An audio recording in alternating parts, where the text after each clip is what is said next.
this is an iHeart podcast. Guaranteed human. Support for the show comes from Public, the investing platform for those who take it seriously. On Public, you can build a multi-asset portfolio of stocks, bonds, options, crypto, and now generated assets, which allow you to turn any idea into an investable index with AI. It all starts with your prompt. From renewable energy companies with high free cash flow to semiconductor suppliers growing revenue over 20% year over year, you can literally type any prompt and put the AI to work. It screens thousands of stocks, builds a one-of-a-kind index, and lets you backtest it against the S&P 500. Then you can invest in a few clicks. Generated assets are like ETFs with infinite possibilities, completely customizable and based on your thesis, not someone else's. Go to public.com/podcast and earn an uncapped 1% bonus when you transfer your portfolio. That's public.com/podcast. Paid for by Public Investing. Brokerage services by Open to the Public Investing Inc. Member FINRA and SIPC. Advisory services by Public Advisors LLC, SEC registered advisor. Generated assets is an interactive analysis tool. Output is for informational purposes only and is not an investment recommendation or advice. Complete disclosures available at public.com/disclosures. There's a difference between liking a house and actually getting it. Redfin is built to make up that difference and close the gap between finding and owning the home for you. Redfin agents close twice as many deals as other agents. So when you find a home you love, you're not a step behind when it comes to making an offer. That means less watching great homes disappear and more focus on the one you'll call home. Redfin helps turn saved listings into real addresses. Get started at redfin.com. Own the dream. Hey, this is U.S. Olympic gold medalist Tara Davis-Woodhull. And I'm U.S. Paralympic gold medalist Hunter Woodhull. As athletes, our lives are about having a clear path. And a team that you can absolutely trust. So when it came to getting the best mortgage, we chose PennyMac. PennyMac is proud to be the official mortgage provider of Team USA and you. Learn more at pennymac.com. PennyMac Loan Services, LLC, Equal Housing Lender, NMLS ID 35953. Licensed by the Department of Financial Protection and Innovation under the California Residential Mortgage Lending Act. Conditions and restrictions may apply. Robert Evans here, and we'll get to the Vince McMahon episodes in a second. I wanted to let you all know that for the fourth year in a row, we are doing our fundraiser for the Portland Diaper Bank. Behind the Bastards supporters have been helping to fund the Portland Diaper Bank since 2020 and bought millions of diapers for people who really need them. So if you go to GoFundMe and type in BTB Fundraiser for PDX Diaper Bank, or just type in BTB Fundraiser Diaper Bank GoFundMe into Google, anything like that, you will find it. So please, GoFundMe, BTB Fundraiser for Portland Diaper Bank. Help us raise the money that these people need to get diapers to folks who need them desperately. Oh boy, it's another episode of us talking about Vince fucking McMahon and also wrestling history, because they're kind of inextricable. And you know who else is inextricable? My guests on this episode, Tom Ryman and Sean Riley, aka Seanbaby. How are you both doing today? Oh, I'm so ready for some Vince. Mm-hmm. Yeah, that is so true. I cannot be extracted. Mm-hmm. That's right. That's right. You both had blood tests recently that like showed a blood infection. Yeah, you are deficient in vitamin V. For Vince McMahon. Fill me with that, Vince. Yeah. Anyway, here we go. So as Vince Jr. remade wrestling in his own image, he knew that he was going to remake the popular image of wrestlers. His dad's most recent big star, the man who had sold out matches and ignited imaginations throughout the 70s, was one of the all-time coolest people to ever live on this planet, Andre the fucking Giant. And I thought you were going to say Brutus the Barber Beefcake. No. Fucking Andre, man. I'm so excited. Andre. I am so excited to talk about Andre the Giant. I hope there's lots of poop stories, boss. Anybody want a peanut? We'll have one or two. So, born Andre Rene Roussimoff in 1946, Andre had gigantism caused by too many growth hormones, which kind of as a young kid, you know, he's a normal size, but like once he kind of hits, you know, gets into his late teens, I think, he starts to grow and just never stops. Like he's growing until the day he dies. It's part of why he dies, right? Because his organs can't really keep up with how big he is. He winds up kind of at his height being about 7'4". Normally, I think most of his wrestling career is about 450 pounds. Kind of by the end, he's like 520. He's a very large man. He is a massive dude. I think they listed him at 700 on some announcements. It's credible. If you saw Andre the Giant and someone said that man weighs 700 pounds, you go, yeah, man, I don't know, sure. Yeah, they always increase those numbers, but yeah. But he is massive. Sure, yeah, you would believe. I believed that he was 700 pounds. Sure, yes, it scans. Now Andre is a very bright guy. He's a really smart kid. He's very good at math. It's interesting. He's when he's in kind of primary school, he does really well in math. And some of the adults around him are kind of surprised when he doesn't continue his education at 14. But he's like, I'm not supposed to be a smart person. I'm just gonna work on a farm. It was kind of noted by people around him at the time that he very easily did the work of 4 men. And one thing you have to know, when you look at Andre, his most famous kind of cultural touchstone is obviously the movie Princess Bride. That is near the end of his life. He is not in great health in that movie. Kind of very famously, in that scene when Princess Buttercup leaps into his arms, they actually had to have her on strings or something so that the weight was not put on his back because he was in such bad shape. He was sick at that point in his life. At the height, when he is a young man and is 18, early 20s and stuff, Andre is jacked, and not just a huge man. He's a big guy. In the Andre most people know. If you watch videos of young Andre, he is both swole and 7'4". Some of the shit, some people will write that he was not a great technical wrestler. He was just good at kind of presenting himself and he was entertaining. I don't think that's fair. I've watched videos of him wrestling as a young man and he can do shit. He's picking up 250-pound dudes and throwing them one-handed across the fucking ring. Yeah, he is leaping and landing onto people with his entire body weight and not killing them. That's a technical skill. Right, that's a Tekken boss. Yeah. He is he's mesmerizing. Young Andre absolutely, are just absolutely. Yeah. Amazing. Anyone saying he wasn't a good wrestler is fucking wrong. He's fucking incredible. Yeah. They only saw 80s Andre. Yeah. If you say that. Even then, he was pretty mesmerizing. There's some pretty early 80s. He's got some, but it's also, it's one of those things. As a kid, I guess I knew that his nickname was the 8th wonder of the world. Watching young Andre wrestle dudes, it is awe-inspiring. It's like watching a fucking hurricane. It is I don't think it's an exaggeration. He's amazing. Big Andre the Giant fans, it sounds like, all around the table today. All around. Yeah, he's great. Mm-hmm. So, it is true, obviously, as he gets older, especially, his mobility issues mean that he can't handle, and he's never able to do the leaping off the turnbuckle stuff, kind of, because he is too big for some things. He is very skilled. Anyway, Andre is such a big hit for his dad that Vince Jr. is I want this guy, but more so. So the first thing he does is he keeps Andre the Giant traveling more than ever in the early 1980s. I don't think there's a man in America who puts together the air miles this man does, he said about Andre in 1983. He's traveling every day. 2 weeks ago, he was in Japan. He's everywhere. Lucky for us, his IQ is as large as his body. He travels most of the time on his own, does everything for himself. There are guys who have to have someone with them all the time. I don't think any general manager in a sport can say he has a larger collection of eccentrics than we do. But not Andre. He'll always be there when you need him. And he's a real genius. He can book his own plane tickets. Yeah. It is one of the obviously Andre did love the job, love doing it. These flights are nightmares for him. Yeah, one of the things he can't. Yeah, he literally couldn't fit in the airplane bathrooms. They had to put a curtain aside and let him go into a bucket when he was on long haul flights. Because there was you can't fit Andre the Giant. They would fly low enough so that they could open a window without depressurizing the plane. Window. He's just hanging out, dong out the emergency exit. There you go. He destroyed 4 American cities that way. Yeah, and 9 Japanese ones.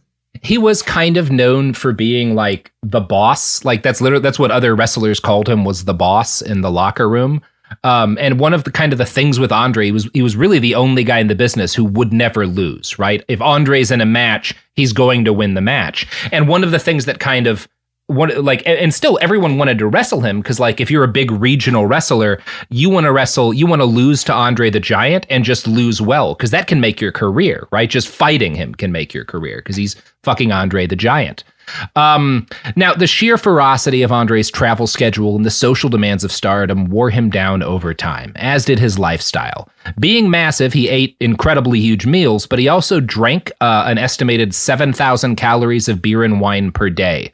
Yeah, at one point, he sure did.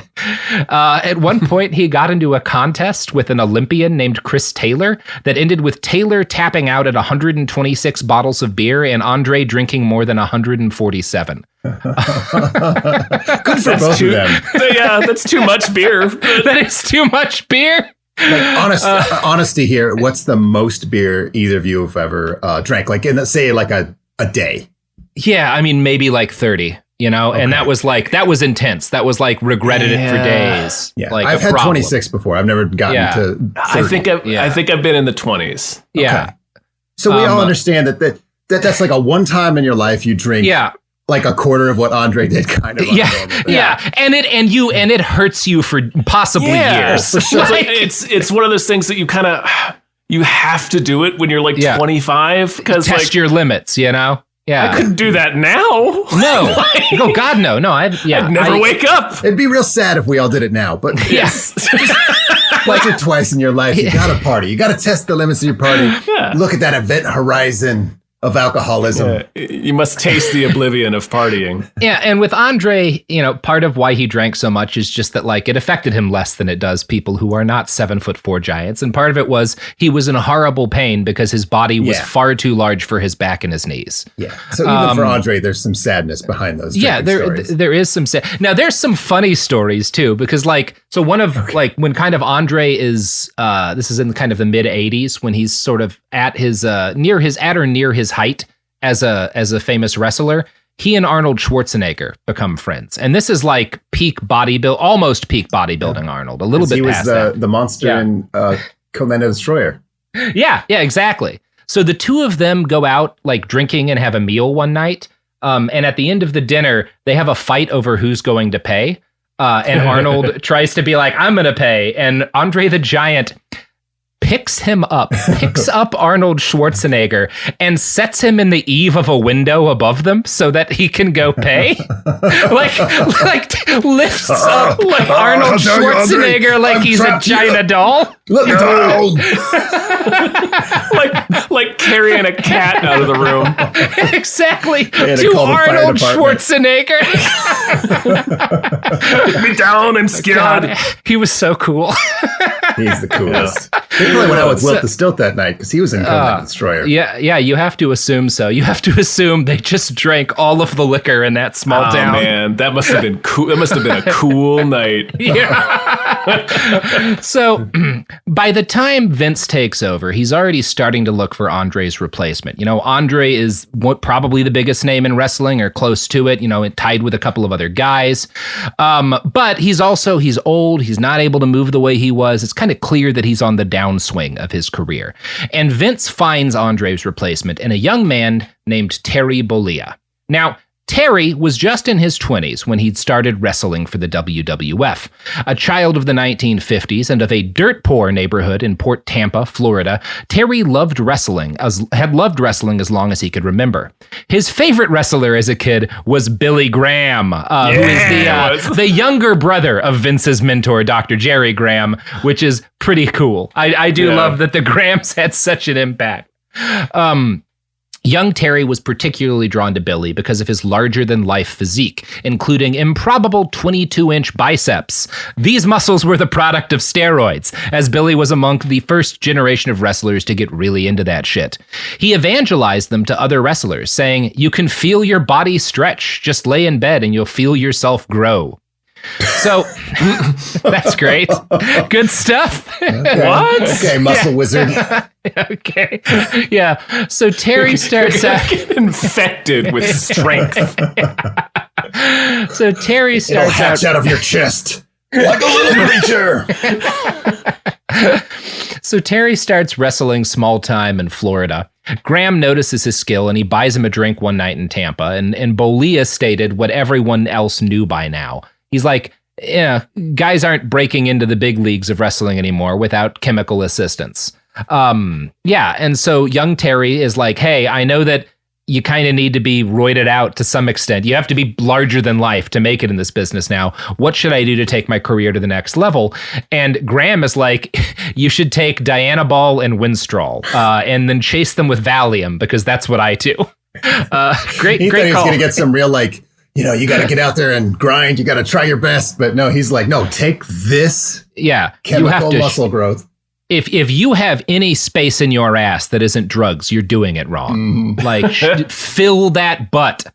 So within the WWF, the task of handing out steroids went to an osteopathic doctor named George Zahorian.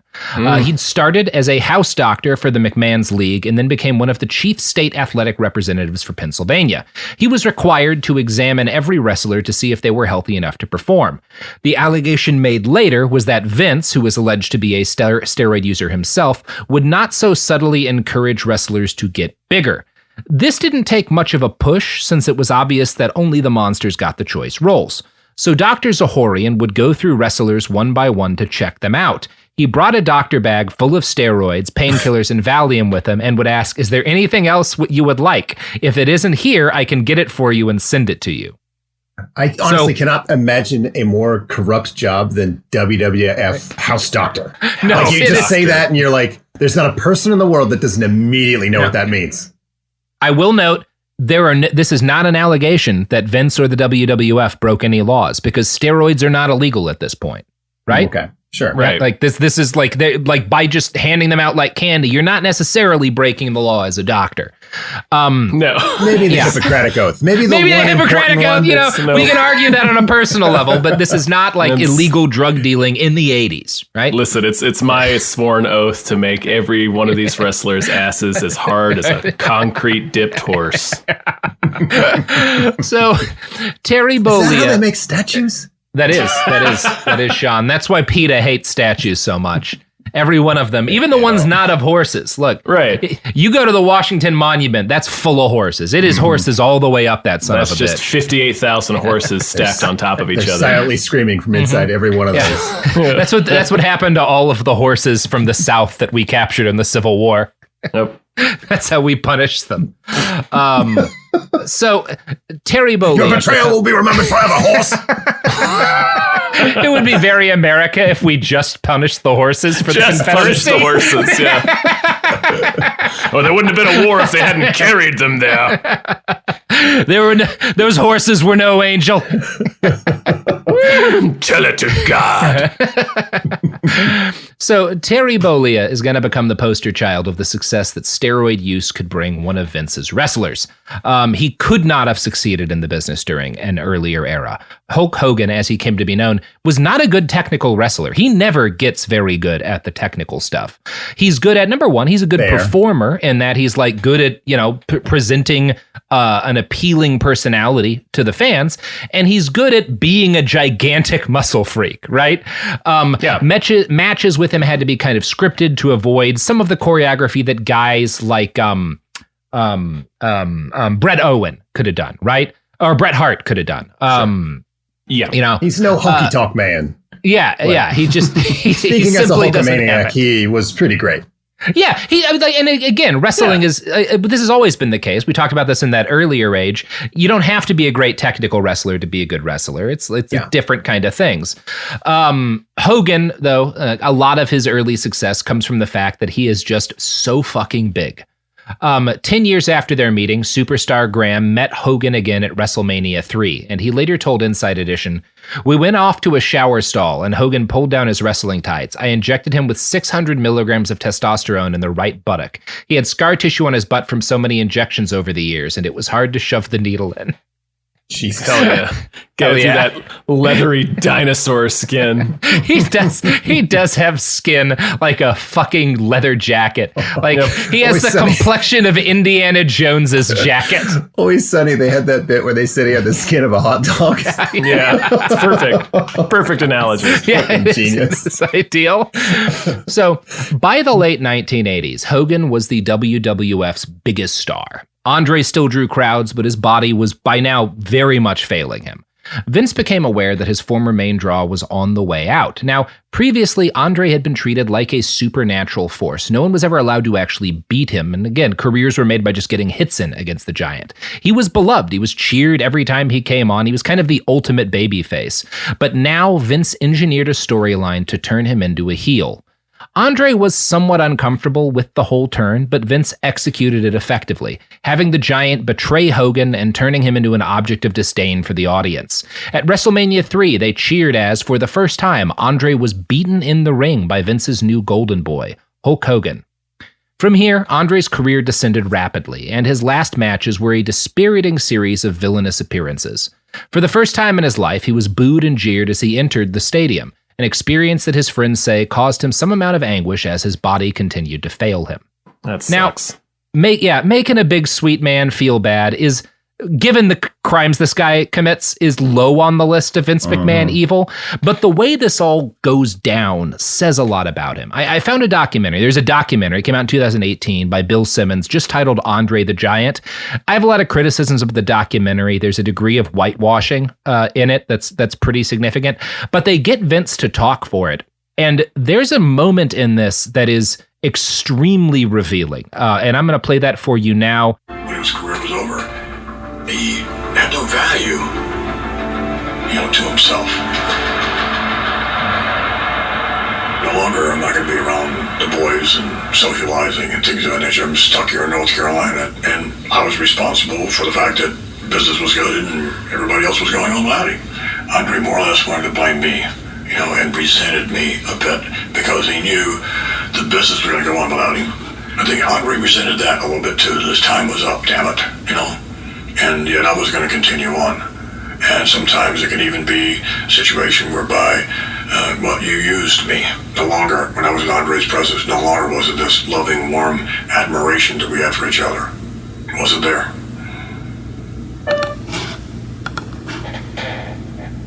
Now, there's something real telling about that, because he's characterizing something that is a normal practice in wrestling, where you can't stay on top forever. The guy on top has to pass the belt on to the next guy who's going to be on top. Yeah. That's just how the business works. However, Vince in this clip is ignoring the fact that Andre's career is ending because Andre is literally dying. Yeah. Like this is a unique situation. Like, you didn't have to put the strap on Hogan like that. Yeah. By making Andre end his career as a bad guy. There's also there's no real fucking way to spin this. Andre hates me, and there's a lot of good reasons for him to hate me, and I really kind of owned him. There's also that very beginning line where he's like, Andre was like, he had no value, and then he pauses a second and goes to himself. To himself. Right? It's like, that's how Vince feels. Can't wrestle, no more value. And then he has to be like, oh no, to himself. He had worthless. no value. Wait, let me fix it. He's worthless and has no self-esteem. All right, fixed it. There you go. That's for your legacy, my good friend. What a piece of shit. Fuck you, Vince. Truth is, Andre wasn't drawing anymore, so. Yeah. This podcast is sponsored by BetterHelp. I get it. February's full of flowers, candy, stuffed animals, and of course, expectations about Valentine's Day in particular, and about relationships and dating in general. And these conversations, these expectations can feel overwhelming and stressful. No matter where you are, whether you're married or dating or single or just focusing on you, you're right on time, and therapy can help you find your way and see more clearly where you want to be. So if you're looking for a little bit of help figuring out things in your own love life, if you're looking for some help balancing things, therapy can be a great option, and BetterHelp is one option for therapy you should consider. BetterHelp therapists work according to a strict code of conduct and are fully licensed in the U.S. BetterHelp does the initial matching matching work for you so you can focus on your therapy goals. A short questionnaire helps identify your needs and preferences, and their 12 plus years of experience and industry-leading match fulfillment rate means they typically get it right the first time. If you aren't happy with your match, switch to a different therapist at any time from their tailored recommendations. BetterHelp is the world's largest online therapy platform, having served over 6 million people globally with an average rating of 4.9 out of 5 for a live session based on over 1.7 million client reviews. So sign up today and get 10% off at betterhelp.com/behind. That's betterhelp.com/behind. Support for the show comes from Public, the investing platform for those who take it seriously. On Public, you can build a multi-asset portfolio of stocks, bonds, options, crypto, and now generated assets, which allow you to turn any idea into an investable index with AI. It all starts with your prompt. From renewable energy companies with high free cash flow to semiconductor suppliers growing revenue over 20% year over year, you can literally type any prompt and put the AI to work. It screens thousands of stocks, builds a one-of-a-kind index, and lets you backtest it against the S&P 500. Then you can invest in a few clicks. Generated assets are like ETFs with infinite possibilities, completely customizable and based on your thesis, not someone else's. Go to public.com/podcast and earn an uncapped 1% bonus when you transfer your portfolio. That's public.com/podcast. Paid for by Public Investing. Brokerage services by Open to the Public Investing Inc. Member FINRA and SIPC. Advisory services by Public Advisors LLC, SEC registered advisor. Generated assets is an interactive analysis tool. Output is for informational purposes only and is not an investment recommendation or advice. Complete disclosures available at public.com/disclosures. Hey, this is U.S. Olympic gold medalist Tara Davis Woodhull. And I'm U.S. Paralympic gold medalist Hunter Woodhull. As athletes, our lives are about having a clear path. And a team that you can absolutely trust. So when it came to getting the best mortgage, we chose PennyMac. PennyMac is proud to be the official mortgage provider of Team USA and you. Learn more at pennymac.com. PennyMac Loan Services, LLC, Equal Housing Lender, NMLS ID 35953. Licensed by the Department of Financial Protection and Innovation under the California Residential Mortgage Lending Act. Conditions and restrictions may apply.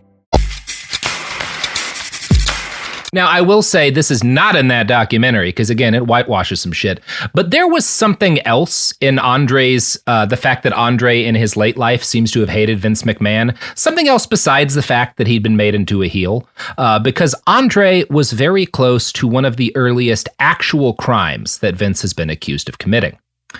Rita Chatterton was born in Albany in 1957, and she fell in love with wrestling as a little kid through her little brother, Christopher. He was obsessed with the pastime, and his life ambition was to go into wrestling. But in 1979, he died in a tragic car accident. Rita decided to become professionally involved in wrestling as a way to honor her younger brother's memory. She was 22 years old, working as a driver for Wonder Bread. Now, she'd had a lung injury earlier in life, so she was unable to actually be a female wrestler, but she realized that pro wrestling had never had a female referee. So she set herself to the task of getting that job. She gets licensed as a ref in the state of New York in 1984, and she almost immediately starts to work reffing small regional shows. She's really good at this, and she develops a reputation for being competent and a good performer. And she's soon making a decent sideline doing these kind of 3,000 and 4,000 fan little venues. So she's doing okay. She's supplementing her income when in January of 1955, 3 years into Vince taking over the WWE, he gives her a call. Now, at this point, Vince is kind of in the middle of his quest to take out the regionals, and he's launched a super storyline in his own in the WWF involving a pop star named Cyndi Lauper. And Cindy is like, she's kind of a regular character in WWF events at this period of time. He's got her managing a lady wrestler, and he's also got her engaged in a kayfabe battle against a wrestler who's kind of like, he makes a misogynist so that it can be kind of a, because women's rights is big at the time in the news, right? So Vince is like, we'll have Cyndi Lauper be, representing the ladies, and we'll have this wrestler be a bigot, and it'll be all that big, storyline right? solved women's rights. That is why that is where it came from. That's how the ERA got passed. Right. Robert, I am white knuckling it through this story. Yeah, do you know what's coming, Tom? I don't. Oh boy. It's not good. So Vince heard there was a young female ref that was working, some regional shows. She'd done, I think, a couple of smaller WWF affiliated gigs. And so he's like, hey, we've got this kind of feminist storyline going on. Let's bring in this lady ref. That'll probably put some butts in seats. So far, this is all fine. Obviously, it's a little bit cynical, but nearly all social progress in this country involves cynical entertainment people increasing representation in order to make money and whatever. It's okay. Fair. So Sure. he calls Rita up and he asks her to work at Madison Square Garden the coming week. She took the job and she did it quite well. McMahon called her afterwards and she later claimed, he said he was impressed with what I did, impressed with my work, and he wanted me to go full time. He promised me $500,000 a year. At a time, I knew that's a huge amount of money, but I didn't know what the wrestlers were making. And obviously, she knows that guys like Hulk Hogan are rich as shit. So she's like, I don't know, maybe if I become a star referee, I could make that kind of money. Obviously, very few people involved in wrestling made anything near that much money, and Vince had no incentive to give a shitload of cash to her. But, she doesn't know that. She's making the choice that seems like the best choice for her at the time. I'm going to quote next from a write-up in New York Magazine. Quote, McMahon also had a warning. Keep yourself clean, he said in Chatterton's telling. I don't want to see you messing around with any of the wrestlers. You keep it professional. Look. Yeah. So that's not great. Nope. Not a great sign for where things are going. What the fuck? So I'm sorry. This is as her boss gonna is get a lot worse. To have sex with. Okay. Yep. That's normal. his first Totally warning. Normal. So Rita's excited. She thinks this is gonna be the start of a career and money, and this is great, right? She reaches out to a friend of hers. She's got two good friends in the wrestling business, and one of them is a wrestler. His last name's Inzatari. And she tells him, hey, I'm going to be on the cover of Women's Daily and Time and all these other magazines. And Inzatari's like, well, why do you think that's going to happen? And she's like, Vince promised it to me. And Inzatari's been in the business long enough. And he's like, oh, Rita, please, if you do anything with him, you're going to be gone. Stay away from Vince, right? That's his advice to her is keep doing the job. Don't do not avoid Vince McMahon at all fucking costs, right?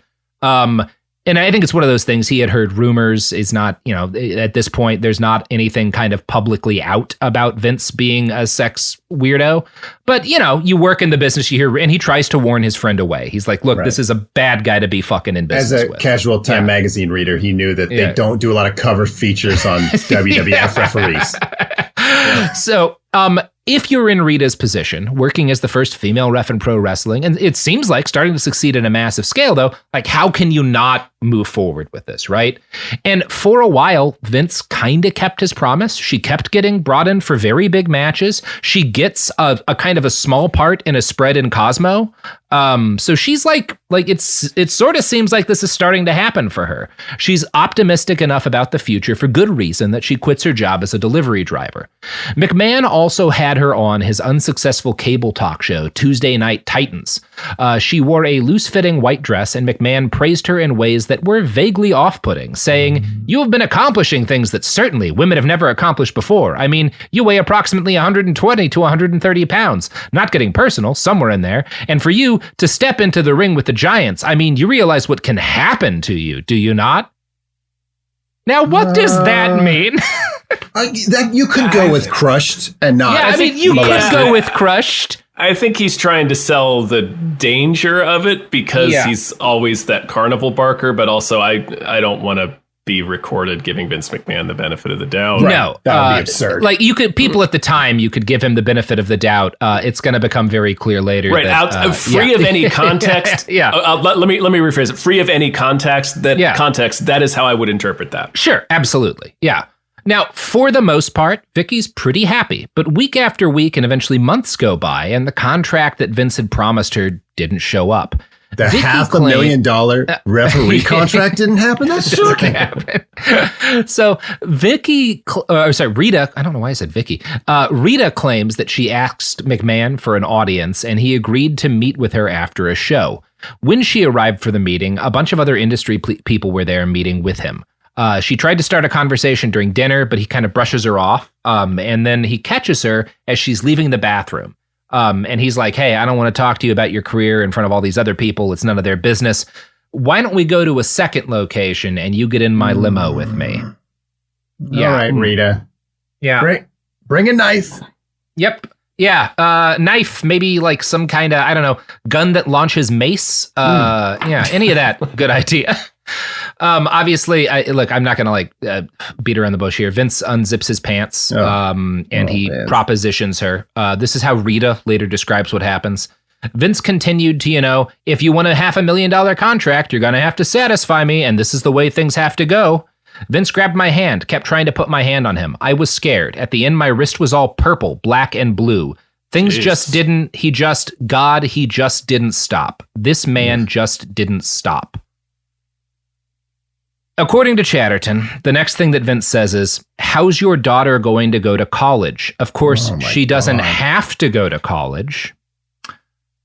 What does that mean? Yeah, I guess that she's not going to be able to afford it if she doesn't, and it's like, obviously, that's what that means. This is both sexual harassment and also physical, like he's bruising her hand, right? This is not just even, like, not that it's okay to be creepy, like this is also directly physical violence. Both of these things are occurring here.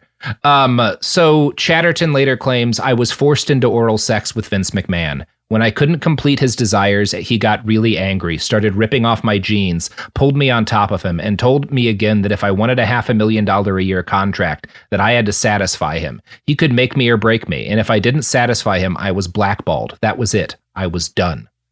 One of the things that sticks with me, and always will, was after he got done doing his business, he looked at me and said, remember when I told you not to mess with any of the wrestlers? Well, you just did. Oh my God. Yeah. What the psychopath. He's a man. fucking he's giant. I mean, he's a fucking massive piece of shit. That's why we're spending 6 hours talking about him. Jesus Christ. Yeah, giant piece of shit. So that's terrible. In the immediate wake of this assault, of this alleged assault, Rita reached out to two colleagues, Inzatari, and these are like the two guys that are her friends within the business. One of them is this guy Inzatari, and one is Andre the Giant. So he is like one of the two people that she feels confident confiding in about what has happened to her. Which, I don't know, might play into some of the reason why Andre hates Vince McMahon late in life. I would imagine. She, and also speaks, anyway. So she talks to a lawyer to kind of decide, can I sue Vince McMahon? Can I press charges against him? But he is very powerful and wealthy at this point in time. It's not an easy thing to do when it's the guy is like a fucking gas station attendant, right? It's especially hard when it's fucking Vince McMahon. And she's not sure if it's worth the risk, in part because both of her parents are in poor health at this point. She's helping to take care of them. She's worried about the effect all of this will have on them. So she keeps quiet for a while. She keeps working as a ref in smaller venues off and on through the early 90s. When her father dies in 1992, she makes her first public allegation. So publicly alleges that Vince McMahon, sexually assaulted her. She goes on, she's on a couple of different TV shows and stuff talking about this. She makes this as public as she possibly can. We'll talk about this a little more in the next episode, but for Rita, her wrestling dream finally ended in 1993 after she attended Andre the Giant's funeral. Vince was also there, and she recalls, quote, Vince walked up to me and said, "It's nice to meet you." He knew exactly who I was, she adds. I said, "It's nice to meet me." I told him to go fuck off and walked away. That seems... Yep. The least of what he deserves. Yeah. Mm-hmm. He got off very light in that exchange. Yeah. Yep. So, it's perfect time to plug. Yeah. Vince McMahon. It's pretty bleak. It's bad times. All bad times. And we have one more terrible story about Vince McMahon. And this kind of occurs contemporaneous to the other stuff. A lot of bad things are happening at once here. So you should have just told really happy Andre the Giant stories. Yeah, that would have been a more fun podcast. My buddy Tommy wrote for WWF for a while, and he used to tell Andre the Giant stories. I don't want to tell any of his, but he had one where Ultimate Warrior got him some wine, and Andre's like, "This is not French wine, Warrior." And so he sent Warrior to 7-Eleven to get French wine. And it was so close to the show that he was already in his full Ultimate Warrior makeup. And at a full sprint, he went into 7-Eleven to get a bunch of French wine. And so this 7-Eleven clerk watched the Ultimate fucking Warrior burst into his store, rummage through the liquor, and come out with all this wine. And again, I don't remember how that story ended, but I just remember 20 people laughing at this He just had a million. Like, that's all Andre the Giant did was fucking drink and make awesome shit happen. Yeah.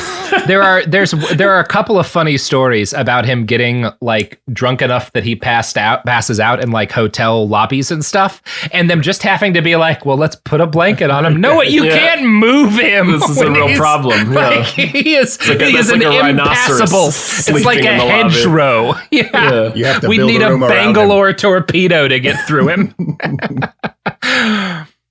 So at around the same time, I would just curl up and snuggle on it. Who wouldn't? I know where I'm sleeping tonight. At around the same time Rita was starting her career as a referee, Vince got himself into a even worse situation, maybe. I don't know. It's another terrible situation. Let's put it that way. One of his top babyface wrestlers was a guy named Jimmy Superfly Snuka. Yes. Snuka had started dating a young Brooklyn girl named Nancy Argentino. She was working as a dental assistant. A friend of hers had started dating another wrestler, so she goes to shows with them and she meets Snuka. So she winds up becoming Snuka's driver as well as his girlfriend because Jimmy was hooked on every drug conceivable and was never in the same galaxy as sober enough to drive. He was a maximum lunatic. Yeah.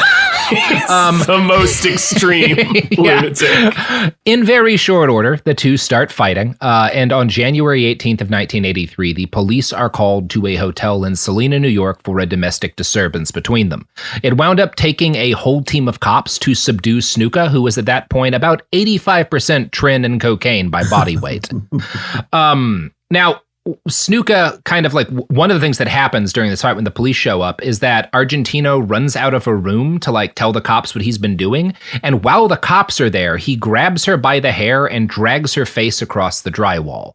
The injuries that she's got include she's got a contusion in the neck. She has possible fractured ribs. Her lower back is injured. Snuka gets initially charged with assault and resisting arrest.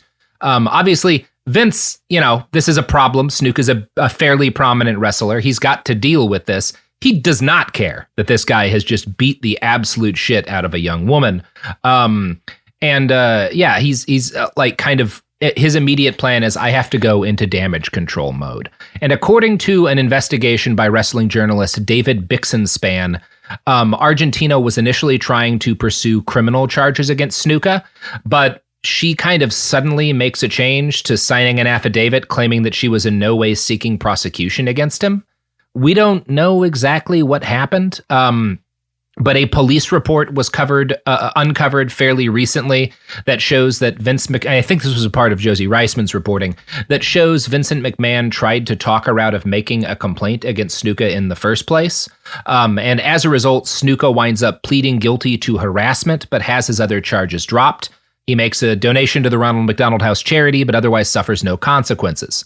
Later that year, on May 10th, Snuka called the paramedics to his hotel room because Argentino was unconscious and obviously dying.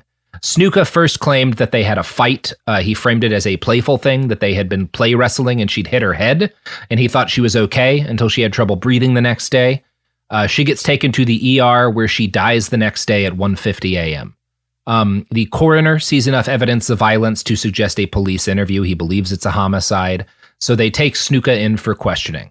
Don Muraco, another wrestler staying at the same hotel, claims that he has a call with Vince at the same time. Quote, Vince says, "Have you ever heard anything about Snuka and his girlfriend?" Muraco says, "I said, as a matter of fact, I am here with Lieutenant so-and-so, so I put him on the phone to Vince." Now, this is the same time that Vince is in the final stage of taking ownership of the WWF. He has reason to fear that a murder scandal involving one of his top wrestlers could blow everything up.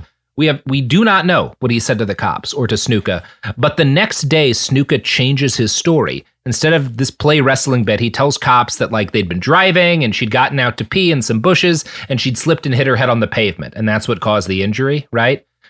Reisman, in her book, notes that decades later, a wrestler who was trying to defend Snuka in a documentary interview would tell the crew that he had been in a car with them that morning and had no memory of any injury that she suffered by the roadside. He kind of accidentally blows up one of Snuka's claims.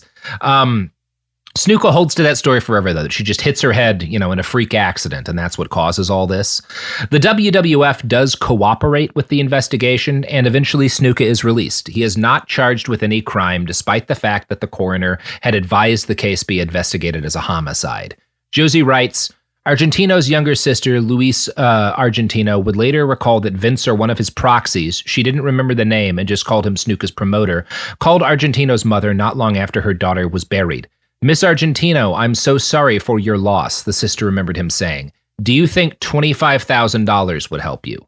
The mother hung up on him. Ugh. Gross. Yep. Now. Yeah, I mean, we live in a universe where, like, cocaine-filled Jimmy Snuka might accidentally kill somebody by, like, shoving them and they hit their head on something. And I'd be like, that's within the realm of possibility. But then he's like, oh, no. It happened earlier when she got out of the car and slipped and fell. Like, okay, you're a murderer. Like that sort of clinches it. Yeah. And the history of they had a long history of domestic violence, right. And that doesn't help either. I'm saying there's a world where that story didn't exist, and you're just saying, "Hi, I'm a gigantic dude, and we were making love, and I hit her head on the board or whatever." But yeah, that didn't happen. I don't know why I'm even bringing up a hypothetical. That's a murderer. Yeah, you're obviously a murderer. You're clearly a murderer. This is very, very clearly a fucking murder, right? There's a little more to it in terms of Vince's sketchiness here. We know that Vince walked into a meeting with Snuka and the DA, the medical examiner, and several cops on June 1st, which is the same day he makes his final payment to his dad for the WWF.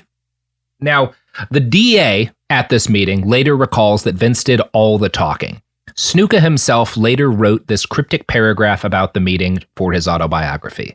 At one point, I went with Vince McMahon Jr. to either a court or a law office. I don't remember which because I was still in shock. All I remember is he had a briefcase with him. I don't know what happened. I think Vince Jr. picked me up from the hotel and took me there. He didn't say anything to me. Maybe it was a bus. Maybe it was a spaceship. Yeah. I'm a maniac. Now, could have been a tractor. There are a lot of conspiracy theories about that briefcase because Vince doesn't carry a briefcase, right? Everyone who's like been in meetings with him says that like this is a weird thing for him. That's kind of why Snuka wrote it, right? Is that Snuka's known him a while. He hasn't seen him do this before. We don't know anything more than this. There are a ton of conspiracy theories that, did he have a bribe in the briefcase for the cops or, whatever. There's not evidence of this. It's just something there's a lot of theories about, right? I think that there's plenty, without him bribing the cops, there's plenty of shadiness here to like make this be a mark in the bastard column for Vince McMahon. Yeah. Sure. He didn't even need to do something as ostentatious as bring a briefcase full of money. He had plenty of power and influence to make something happen. Pat Patterson had a long-running prank where they would trick each other into looking at each other's poop. So there could have been a human turd in that briefcase. Right. Could have just been completely unrelated to the case. He was just getting this show Pat Patterson his shit later. I was at a big outdoor. He wouldn't do it here, but I got you again, Pat. Yeah, you thought I wouldn't do this when trying to talk a wrestler out of a murder charge, but by God, I got you again. That does remind me, I have a good poop in a suitcase story. So I'm at this big outdoor party, this big like festival, event in Texas, kind of near Texarkana one time. And I've got some friends who are part of this group at this festival that like their primary thing is doing like light terrorism, right? Where they just kind of try to mess with people while they're on drugs and having a good time. And a couple of them would go around the event with a suitcase full of peanut butter, trying to get people to eat out of the suitcase full of peanut butter. It was offered to me several times, and I knew them well enough to be like, I am not going to eat out of that peanut butter suitcase. And sure enough, it later comes out that somebody had shat in the peanut butter suitcase. God. And you call that light terrorism? Terrorism. That is a fucking 6 out of 10 terrorism to me. Yeah. Oh, boy. There's a couple of people in Texas that are going to know what I'm talking about. And they're going to be shocked that wasn't peanut butter. Yeah. Hope you didn't eat the fucking peanut butter. Good stuff.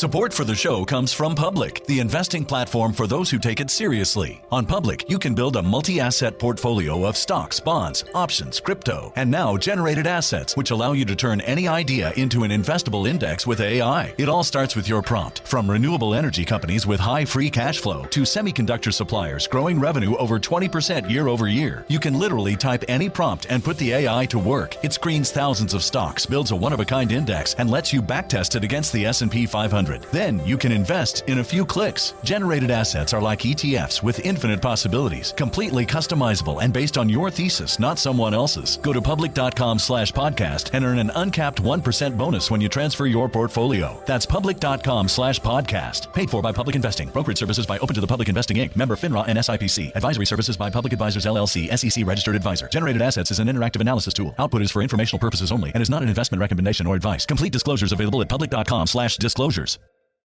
Hey, this is U.S. Olympic gold medalist Tara Davis Woodhull. And I'm U.S. Paralympic gold medalist Hunter Woodhull. As athletes, our lives are about having a clear path. And a team that you can absolutely trust. So when it came to getting the best mortgage, we chose PennyMac. PennyMac is proud to be the official mortgage provider of Team USA and you. Learn more at pennymac.com. PennyMac Loan Services, LLC, Equal Housing Lender, NMLS ID 35953. Licensed by the Department of Financial Protection and Innovation under the California Residential Mortgage Lending Act. Conditions and restrictions may apply. Hi, I'm Cindy Crawford, and I'm the founder of Meaningful Beauty. Well, I don't know about you, but I never liked being told, oh, wow, you look so good for your age. Why even bother saying that? Why don't you just say you look great at any age, every age? That's what Meaningful Beauty is all about. We create products that make you feel confident in your skin at the age you are now. Meaningful Beauty. Beautiful skin at every age. Learn more at meaningfulbeauty.com.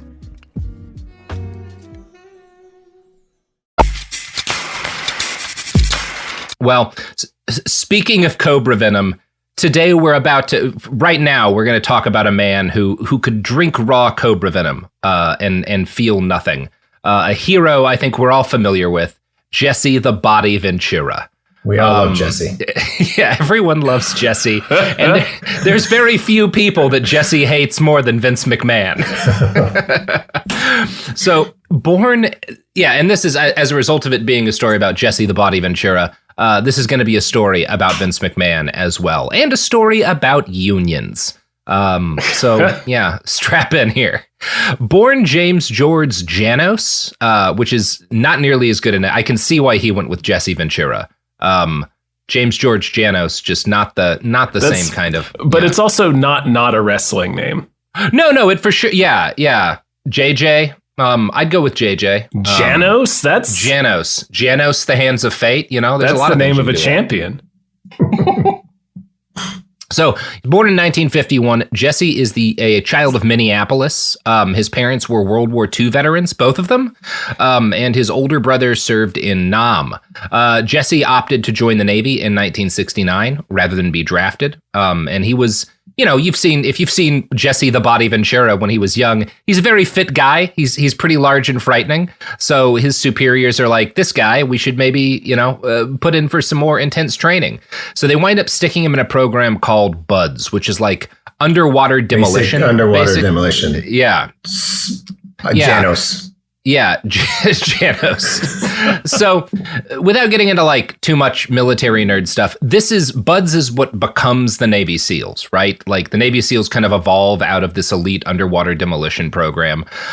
There will be some conflict later with Chris Kyle, the American sniper guy, who is kind of a dick.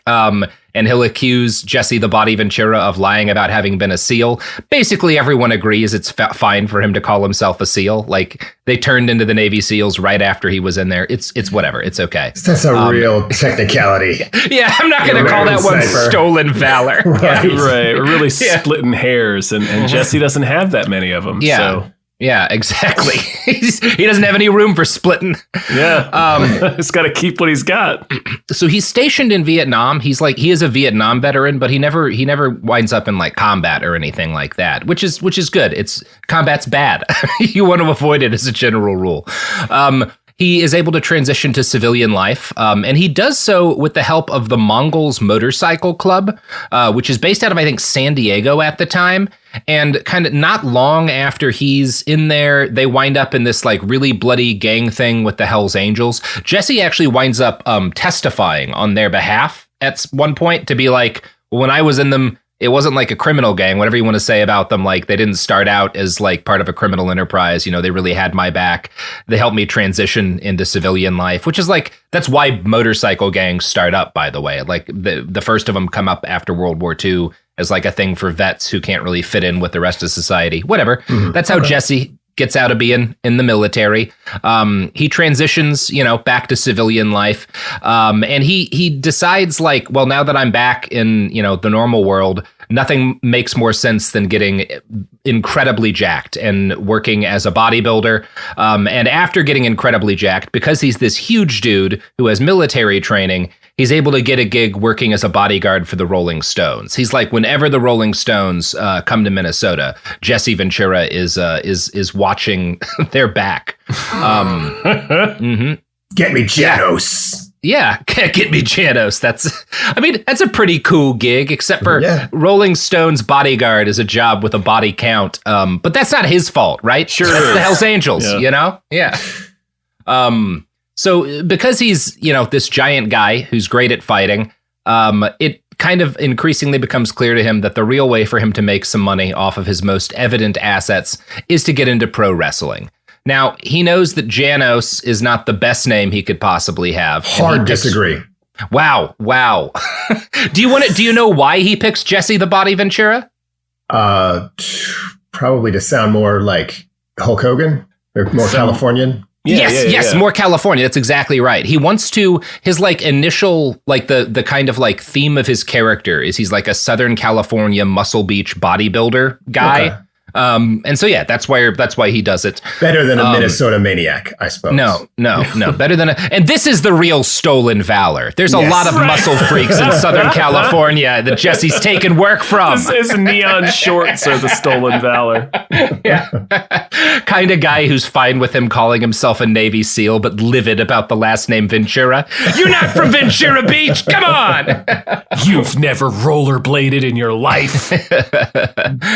So he gets involved in wrestling in the early 70s. And at first, he's kind of like, he's basically like starts off his favorite. This is, again, a pretty common story. His favorite wrestler is superstar Billy Graham, which is the same guy that like Hulk Hogan, learns to be Hulk Hogan from. Great wrestler, superstar Billy Graham. If you want to look up pictures of him, incredible looking fellow. Like he's really if you want to pick one wrestler as like the physical dividing line between like huge guys pre-steroids, huge guys post-steroids, superstar Billy Graham is about your best bet. Real cool looking dude. So he's really he split the timeline. Yeah, really split that timeline. Yeah, he's like the fucking the KT boundary for wrestling and steroids. So yeah, his career goes pretty well until 1984. Jesse's like steadily moving up. At his peak, he's like a rival to Hulk Hogan. He has like these 3 consecutive matches against him and he loses them. But like, obviously the fact that you're like billed next to Hulk means that you're doing pretty good, you know, in 1984. And then kind of at the peak of his wrestling career, he has to quit because he nearly dies. He develops like a series of nearly fatal blood clots in his lungs.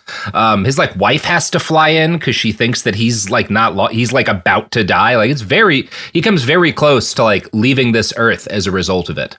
Now, one of the interviews I read with him, Jesse claims that his Navy training taught him how to deal with the trauma of imminent death. Yeah, it does. He snuck inside his own lungs and stabbed the blood clots to death. So he thinks that the blood clots that he nearly died from were caused by his Agent Orange exposure in Vietnam.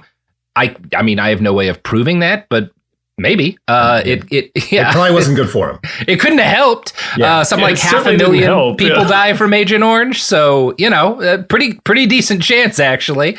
And this may explain why he becomes an anti-government conspiracy theorist in the not too distant future. Not a bad reason to become an anti-government conspiracy theorist. Absolutely. It may explain it in more than one way. Mm-hmm. His government literally tried to kill him. Yeah, right? It's a genuine conspiracy, and also his brain was poisoned. Yeah, it is one of those. We'll talk about this more, but like, there's the 30,000-foot view of Jesse Ventura, where it's like, wow, that guy looks like a kook. And then in most situations, the closer you get to him, the more you're like, no, I mean, I kind of get where he's coming from. I understand you, Jesse. There's a few exceptions to that, but less than you'd think. Sure, he's never a guy that I'm comfortable totally getting behind, but sure. Mm-hmm. Yeah. I always got the idea that he was a reasonable man and like he could correct mistakes and sort of shoot straight, but he's such a monster that like who's going to correct him? I feel like that's like where he landed, where he's capable of being wrong and fixing his behavior, but who could possibly stand up and do that? I described him recently as a basically decent man who read too many books about Atlantis to be truly sane again. Like that's kind of where I find Jesse. I tell you what, McMahon, they've got a city down there beneath the It's depths. called Lemuria.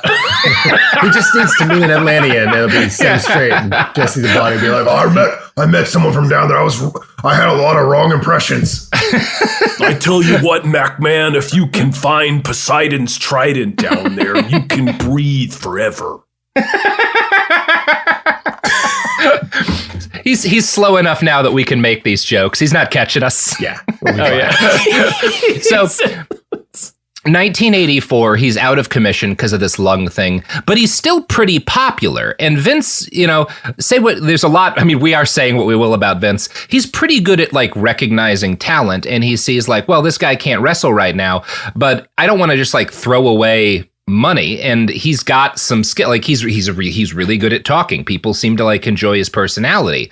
As Jesse later said, I was out of commission, but Vince doesn't want you not working, no matter what ails you. So he came up with the idea and asked if I could do color commentating. And I said, sure. He deserves the credit for thinking it up. I've always given the man credit. He's the P.T. Barnum of this generation.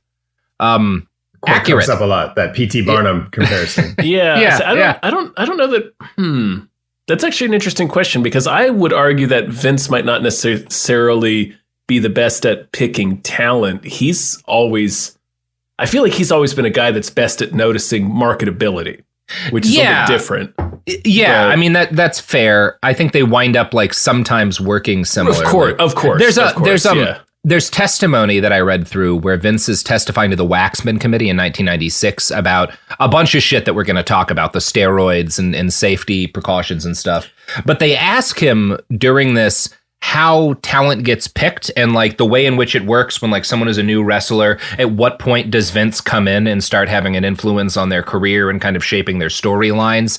And he seems to use kind of the rest of the company and lower level employers as like a talent filter. And by the time someone's kind of proven themselves, he seems to be pretty good at like figuring out what about them is working and then exploiting that in order to make more money out of them. Right. That's something he's good at. Yeah. And he's got scouts and managers and everything that watch that stuff for him. It's just, say that just because Vince is, I mean, we've already identified a few, but has very famously backed some terrible. He has.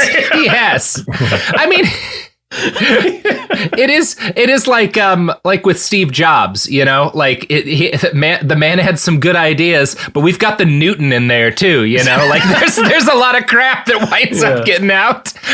And Jeffrey Katzenberg was behind some stuff that worked, and also Quibi. So mixed bags all around with entertainment people. Everybody's got their Eugene. Yeah. Right, Eugene. Oh my God. Oh, and glorious. Mantar. Yeah, great stuff. Mantar's a 10 out of 10. Yeah, Mantar you can actually go back and appreciate. Eugene, those tapes cannot see the light of day. The day Eugene walked out for the first time, I said, there's no fucking way they're doing this. So that might actually be the most offensive wrestling storyline. Yeah. Well, we may get to that one. A worse one. So maybe when Mae Young gave birth to a hand. Wrestling. We're actually about to talk to one that might be close to that. So Vince, this says a decent amount about the man. Before Jesse goes out for his first night doing color commentating, Vince gives him some advice that I think kind of lays out how Vince McMahon sees like life in general. Like, I think he just kind of inadvertently gave Jesse the Body Ventura like his perspective on the world. Quote, "The first night I was going to broadcast, Vince pulled me aside. Vince said, 'Jesse, here's your thought process, and here's the best way for you to operate.' He said very simply, 'If you believe it, then it's true.'" Beautiful words of wisdom. Yeah. Sure. Vince could have wrote The Secret. Yeah. That is how, like, you know, if you're like, the job, as we said, of like the refs and the commentators is to sell fantasy to the audience. But also, like, that's kind of how being an entertainer works a lot of the time. Right. That's like acting advice. Yeah, it's acting. I mean, honestly, like, there's a degree. It's like writing fiction to a degree. Like, you're sitting down with a blank page and you're like inventing a guy in a world that shit happens in. Like, you've got to kind of sell it to people. You have to make them feel it. If you're not buying it, like, everybody can tell immediately. But it's also exactly how a con artist has to think, right? Like, Jesse's or Vince is kind of at the intersection of all of the creative arts, but he definitely lands more on like the cult leader con artist end of the scale. That's kind of at least the way. And I mean, it's also you see like kind of shades of his dad here, right? Where, like, I'm sure when his dad is with these wrestlers, being super nice, getting them on his side, there was a degree of him that like believed what he was saying, that like could commit to the act. And then as soon as he's away from those wrestlers, fuck them, let's get every dime out of them we can, you know? It's compartmentalization, you know? Anyway, that's enough of that. So Jesse did eventually recover enough to wrestle in the ring, but he was more popular as a commentator after this point. Probably the weirdest example of this came in December of 1985 when he and Roddy Piper attacked a wedding between two characters affiliated with a group of wrestlers known as the Hillbillies for reasons that are I shouldn't have to explain.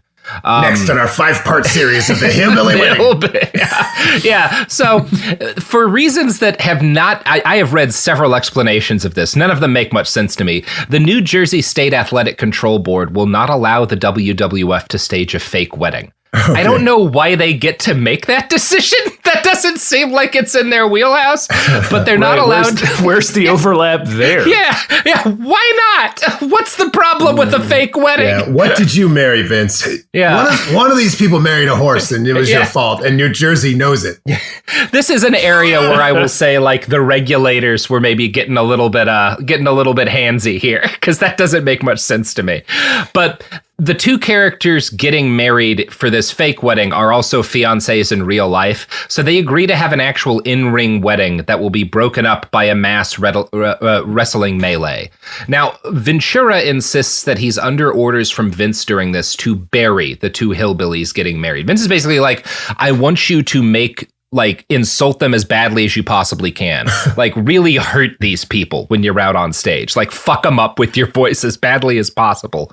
And so Jesse makes a point of insulting them as badly as possible. Kind of the line that everyone takes out of this is he says that when these two, who are actual fiancés, he says that when they kiss, quote, it looked like two carp in the middle of the Mississippi River going after the same piece of corn.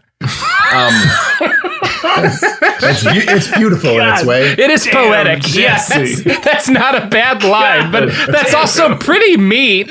It's very mean, savage, but whimsical enough that like it's hard to take personal, right? Yeah, he's the bad guy in the situation. Yeah, he's a heel. Yeah, it's cruel in a way that's impressive. I don't know where you want to mark that on like the bastard scale for Vince, but I thought it merited inclusion. Anyway, and in terms of the actual real bastard shit, Jesse became acquainted with Vince's dark side after he made the transition to being a movie star, thanks to his memorable role in the 1987 classic Predator, a film that contains the only lessons a young person needs to be successful in life. Don't send kids to school. Make them watch Predator. Just watch Predator. Just watch Predator enough. Step one, make sure you don't got time to bleed. Yeah, exactly. Step 2, find something that'll turn you into a sexual tyrannosaurus. That's more stolen valor from Jesse, because he did take almost a year to bleed. Wow. That's fucking meaner than the carp one. That is pretty bad. So, since he was now an actor, Jesse qualified for the Screen Actors Guild, and he joins SAG, and he's like, man, there's a lot of nice stuff about being in a union. Unions are pretty nice. This is full of benefits for me. And then he kind of looks back at his previous career in wrestling and all of his colleagues and like their desperately low pay, like their zero benefits, the fact that they are all destroying their bodies at like a pace heroin addicts would consider excessive, and goes, maybe we should have a union. This might make sense. I bet Vince loved that. Yeah, Vince is going to handle this well. Yeah, Vince and the Hulkster both are huge fans of this idea, as I recall. WrestleMania 2 comes around, and Jesse kind of gets everyone together in the locker room when they're getting ready, and he's like, hey guys, he characterizes this as a speech to the boys, and he's like, look, we need a union, we're getting fucked. Here's the different things I think we should go for. And the only thing to do is to like threaten to work stoppage, say this is what we want and we won't go out there. Like the whole business at this point in WWF history relies on WrestleMania. If WrestleMania is a flop, like Vince is fucked. Like Vince is maybe irreparably fucked. Like the first WrestleMania was like really a gamble that he bet the whole fucking house on. And at WrestleMania 2, like it's still one of those things. If they were to like just not go out and the event collapses, that's like they really did have a lot of leverage. And he's like, look, man, we should threaten a work stoppage if Jesse doesn't agree to recognize our union and come to the table and let us negotiate for a better deal. Right. And he's also like, and I think this is pretty smart of Jesse, he's like, look, and while we're here, there's all these locals in Charlotte who are fans of us. They're not fans of just the WWF. They like love us as wrestlers. We can get them on our side. We can get all this local support. We have the ability to really put Vince over a barrel here. Let's fucking do it. There's at least some interest from people in the night when they're talking about it. Jesse's basically like, don't bring this up to Vince. We're talking about a thing that could get us all in a lot of trouble. And then he goes home feeling pretty good about the meeting. But the next day he gets a call from Vince and says, quote, he basically threatened to fire me if I ever brought it up again and read me the riot act. So when I came back to Vince, I told him point blank, Vince, I won't ever bring up union again. I said, if these guys are too stupid to fight for their rights, I have my union now. He's talking about SAG there. Mm-hmm. So basically he gets called by Vince, which lets him know somebody ratted me out. And so Jesse's kind of like, well, fuck it. I guess that's the shot. It was Jim the Anvil Neidhart. Oh no, he knows what he did. Tragically, no. This is gonna hurt a lot of us who were children with hearts in the late 1980s. Not my Hulkamania. Yeah. It's the Hulkster. Yeah. Because if they get a union, he makes way less money. Yeah, it is in fact the Hulkster. So for years, Jesse knew, obviously he knows immediately someone ratted on me, but he doesn't know who. And this is kind of a mystery for him, as he leaves, he stops being, in the WWF, he starts doing other shit. In 1991, he finds out that Vince McMahon, it becomes out that like Vince had told his wrestlers that they would be getting like royalty payments, I think, from videotape sales, but he like fucks them in a way that's illegal. And Jesse finds out and he sues and he wins the lawsuit against Vince over these royalty payments. But as a result of that, there's a deposition. And I'm going to quote now from a write-up on this deposition in the Sportster. Vince McMahon admitted under oath that Hulk Hogan had snitched on his fellow wrestlers in 1986, and he came away to Vince McMahon and informed him about Ventura trying to get people together to form a union. So, it comes out that the Hulkster has betrayed Jesse Ventura.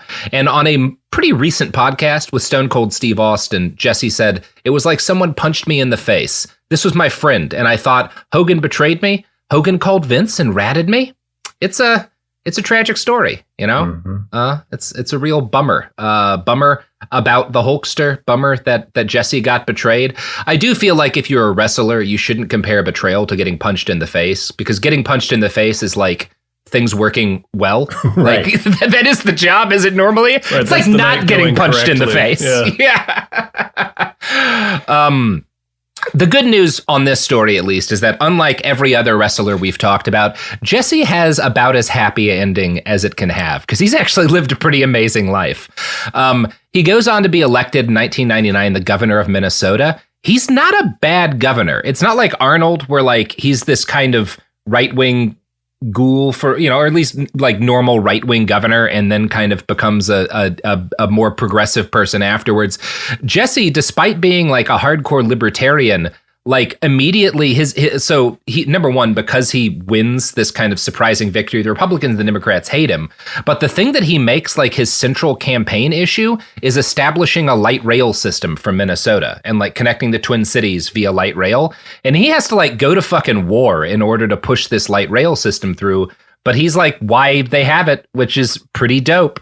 Yeah. He also overhauls the property tax system to reduce the tax burden on poor people, which is also pretty cool. Mm-hmm.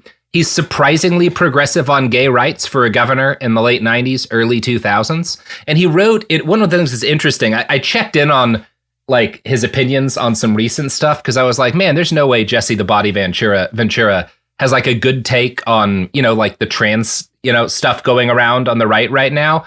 But in 2016, he actually wrote a whole article on his blog about the bathroom bills going around and was like, I think this is bullshit. You shouldn't be fucking with people like this. Trans people have enough problems to deal with. And then he explained that when he was a wrestler, he doesn't say who it was, but one of his best friends in the WWF was a gay guy who had a partner who got really sick.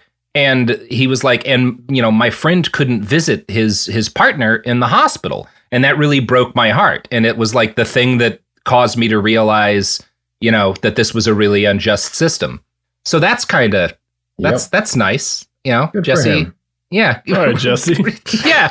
It gets all righter because Jesse also becomes a professional conspiracy theorist. At one point, he hosts the TV show Conspiracy Theory with Jesse Ventura, which is quite charming. He also guests on InfoWars several times, although this is during the era when like Noam Chomsky's on InfoWars. So you didn't have to be like a howling fascist to be on the show. And he's usually talking about, so like the specific thing that Jesse is really into is the conspiracy theory that the CIA uses HAARP, the High Frequency Active Auroral Research Program, to control the weather as like a super weapon. It's pretty funny. Fun. That's harmless fun. Yeah, it's pretty funny. There's some like good... There's a really funny clip from I thought I'd had it in here, but oh wait, no, I think it's shit. 1 sec. Tease me like this, Robert. Yeah, don't. Okay. There's a clip in your I just had it in the wrong position. So I want to play you a clip from or at least force Sophie to play you a clip from this episode of Conspiracy Theory where he talks about the CIA weather control machine. Sophie, will you play that first Daily Motion link? Yeah. Glory.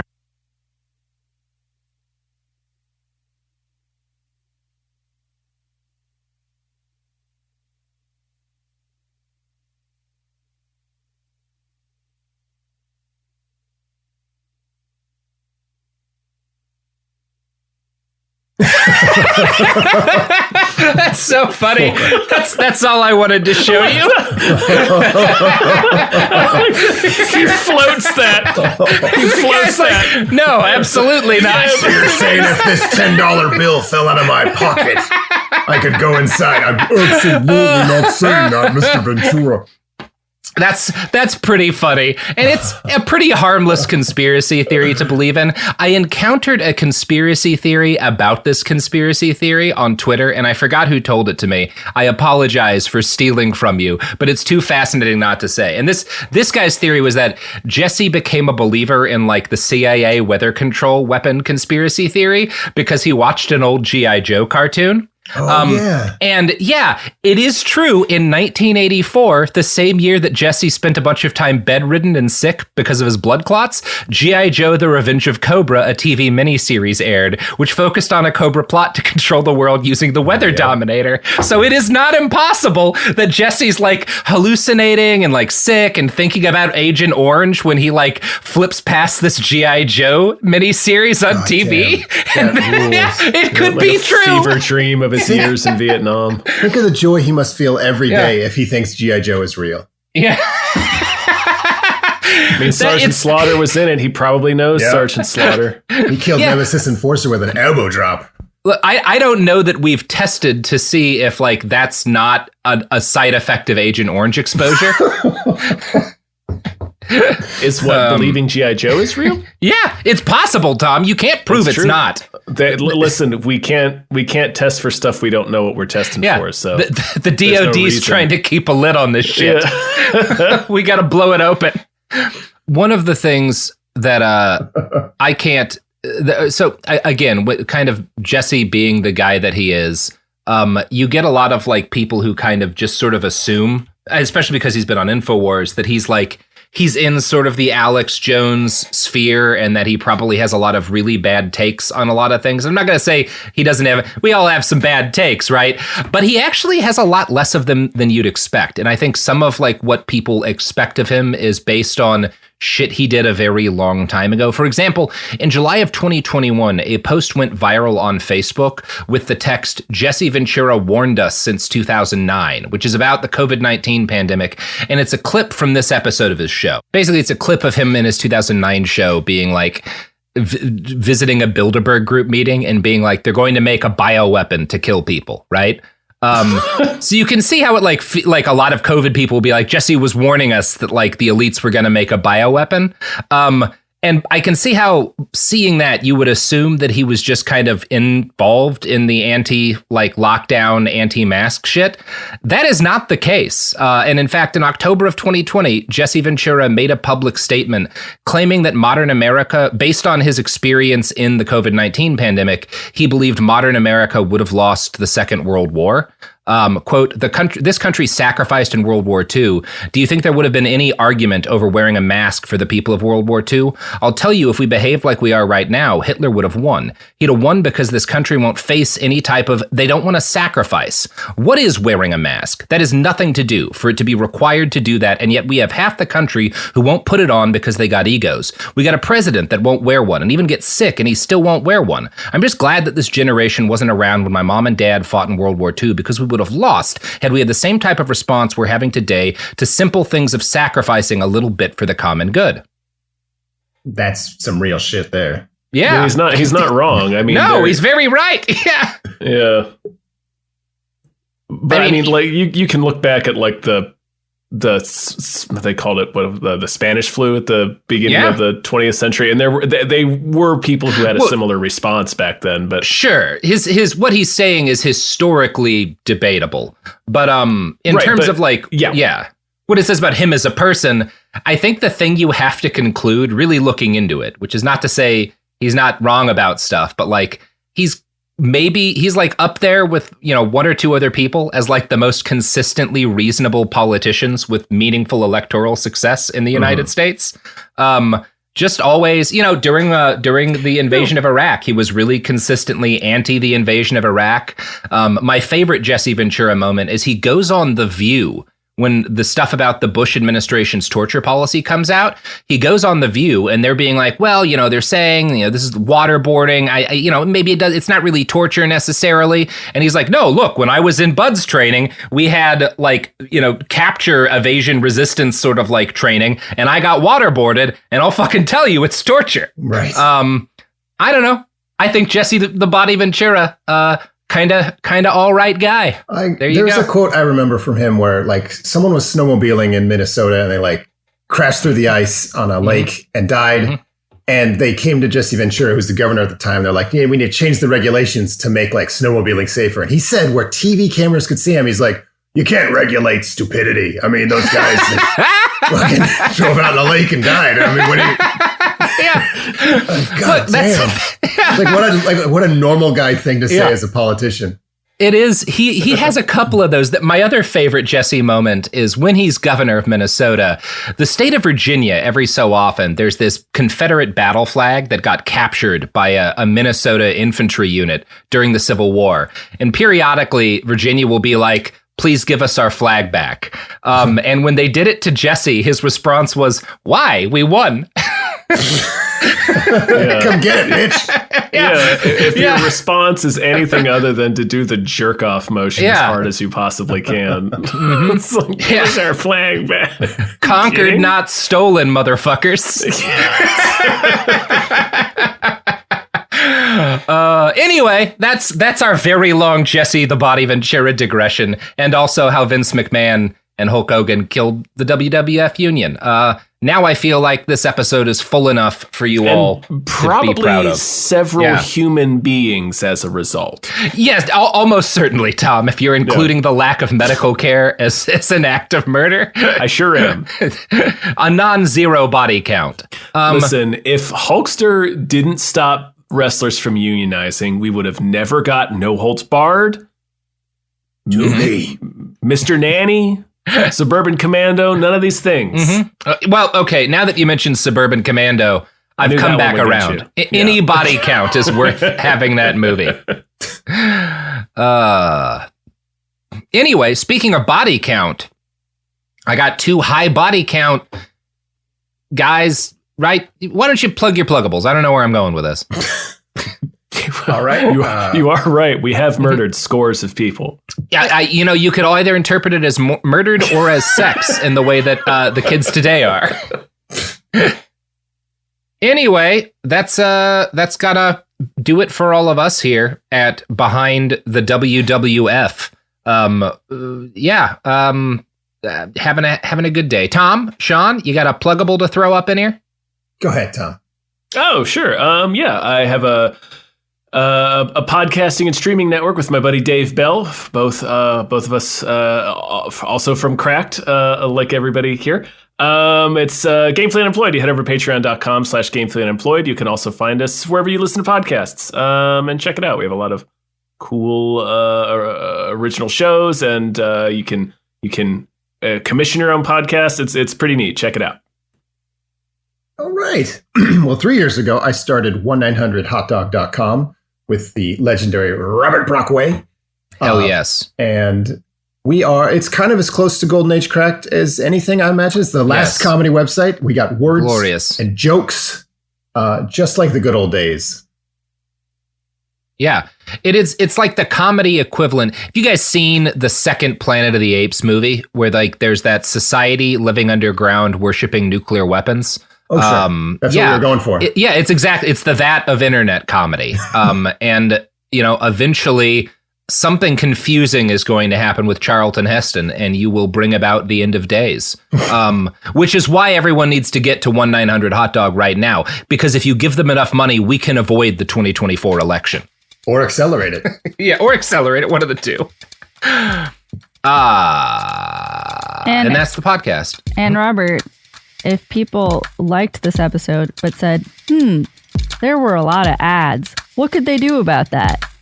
They could go to Apple Premium, and Apple Premium can figure out their fucking problems. Yeah, you can get all episodes completely ad-free with Cooler Zone Media subscription, available exclusively on Apple Podcasts.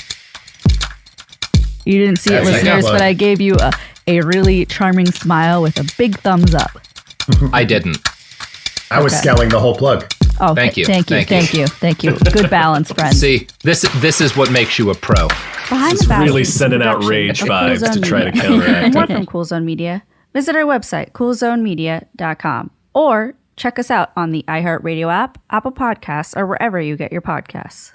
Kids, pets, life, your sofa sees it all. But with a washable sofa, stains don't stand a chance. All of our sofa collections come with fully machine washable covers and cushions, making cleanup effortless. Liquid and stain-resistant fabrics provide extra protection against everyday messes. Plus, with modular designs, you can rearrange your sofa however you like. Perfect for growing families and changing spaces. Starting at just $699, it's time to upgrade to a stress-free, mess-proof sofa. Visit washablesofas.com today and save. Offers are subject to change and certain restrictions may apply. This is Bethany Frankel from Just Be with Bethany Frankel. Most dog food is marketing, not nutrition. That is why Biggie and Smalls eat just food for dogs, real 100% human grade food with ingredients I actually recognize. And yes, I do see the difference. Better digestion, healthier skin, more energy, dogs that feel better, my babies. If you've been on the fence about switching, stop overthinking it. What's more important than your furry babies and their health? Go to justfoodfordogs.com right now and get 50% off your first box. No code needed. Just try it. Hey, this is U.S. Olympic gold medalist Tara Davis-Woodhull. And I'm U.S. Paralympic gold medalist Hunter Woodhull. As athletes, our lives are about having a clear path. And a team that you can absolutely trust. So when it came to getting the best mortgage, we chose PennyMac. PennyMac is proud to be the official mortgage provider of Team USA and you. Learn more at pennymac.com. PennyMac Loan Services, LLC, Equal Housing Lender, NMLS ID 35953. Licensed by the Department of Financial Protection and Innovation under the California Residential Mortgage Lending Act. Conditions and restrictions may apply. This is an iHeart podcast. Guaranteed Human.